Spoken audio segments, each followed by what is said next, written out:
All right, these are the Platt Yorkshire lots. We've got 2 males and a gilt in this particular offering. We're going to start with this bigger boar pig here. He's 55-1. His pedigree reads All By Myself, back on Big Step's litter mate sister, so Big Step gain control. This 55 litter was pretty strong. We've sold a couple gilts in the litter, and this male pig has always kind of stuck out in terms of one that's maybe got boar potential, but decided to offer him as a Barra because he's one that I think looks like the type of Yorkshire you feed into the heavier weights there. Looks like he fits October extremely well, maybe a lighter weight in September. He's got a little more size to him, but in terms of quality, I think he's an awfully good kind of a pig. All By Myself's off to a good stretch here in his first showings, and a boar that's been very popular, the Stolquist boar, that's offering the look of the Stolquist hogs, but a little more in terms of Barra proportions and power and dimension than what we've had, and we like what he did here, lining that Stolquist sow up with this Stolquist boar. So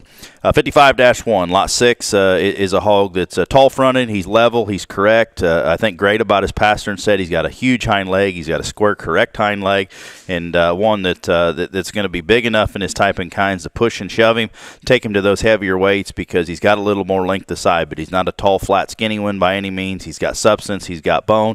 Width's good coming and going. That's the type of Yorkshire Barra that I think makes the big ring and gets awfully good kind of when it matters. Lot 7 and 8 are going to be litter mates. These are going to be the 56 litters. This is a first-time parity sow we bought from George Watson. That's the closer like this. That like this sow is the famous sow that's made so many boars for the Watson firm that I think Thompson Brothers have bought about 4 out of.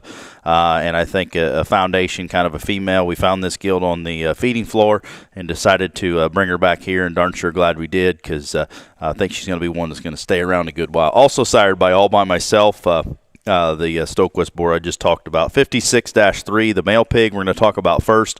I think a hog that's got some moderation, some power. If you like him a little stouter early, I think he's one that's going to be a little more jackpot ready, I guess to say. He's got a big hip worked in him, and a hog that's balanced correct, and he's sound enough on his feet and legs, and stretching out, not giving us the best look, but I think a hog that's heavy enough in his structure. He's got a big forearm working in him, and still got enough look. I think probably goes a little bit farther in terms of distance if you want to stretch him a little bit longer than the bigger Barra we talked about, but I think a hog that's going to be easy feeding and good on his feet and legs.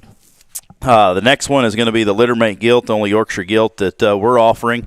And I know all these hogs look like we've been brushing them with sandpaper. They didn't like their pen mates when we mixed them. But in terms of quality, I like this gilt quite a bit. She's good looking. She's sound. She's correct. She's loose in her structure, and I think her proportions are good in terms of length of neck, length of side, and frame size.